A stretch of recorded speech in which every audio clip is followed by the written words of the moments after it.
મિત્રો આ પણ ઘાતાંકનો સમ છે. એમાં આધાર જો બધી જગ્યાએ સરખા છે. ક્રિયાની ખબર છે ગુણાકાર હોય તો ઘાતનો સરવાળો, ભાગાકાર હોય ઘાતની બાદબાકી.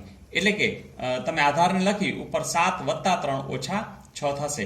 એટલે કે 7 ને 3 10, 10 માંથી 6 જાય તો 4. એટલે કે 2/3 4 ઘાત થશે. હવે તમને ખબર છે કે આ ચોગડો છે, આના ઉપર પણ લાગુ પડે અને આના ઉપર પણ. એટલે 2 ની 4 ઘાત અને 3 ની 4 ઘાત. ચાલો 2 દુ 4 દુ 8 દુ 16, 3 તેરી 9 તેરી 27 તેરી 81. એવું કંઈ છે? હા છે. ત્યાર પછી 5000 નું 10% લેખે 3 વર્ષનું ચક્રવૃદ્ધિ વ્યાજ. તમને વ્યાજ મુદલનું સૂત્ર ખબર જ છે કે વ્યાજ મુદલ A = P (1 + R/100 ને n ઘાત). P એટલે મુદલ જે અહીંયા 5000 છે, પછી R એટલે વ્યાજનો દર એ 10% છે, વર્ષ n એટલે વર્ષ. તો અહીંયા જો આ 1.1 થશે એટલે કે 5000 1.1 ની 3 ઘાત.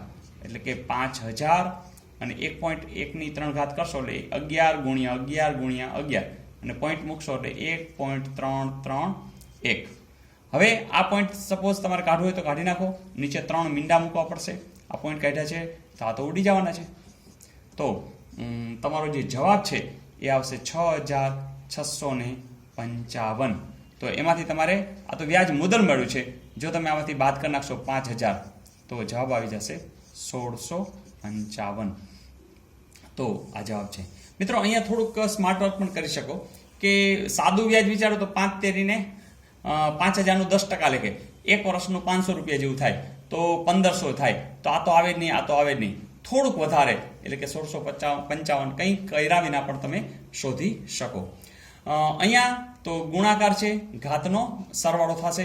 એટલે કે 10 + -7 + 0 એટલે કે x ની વત્તે ઓછે ઓછા એટલે 10 માંથી 7 જશે એટલે કે 3 ઘાત આવશે.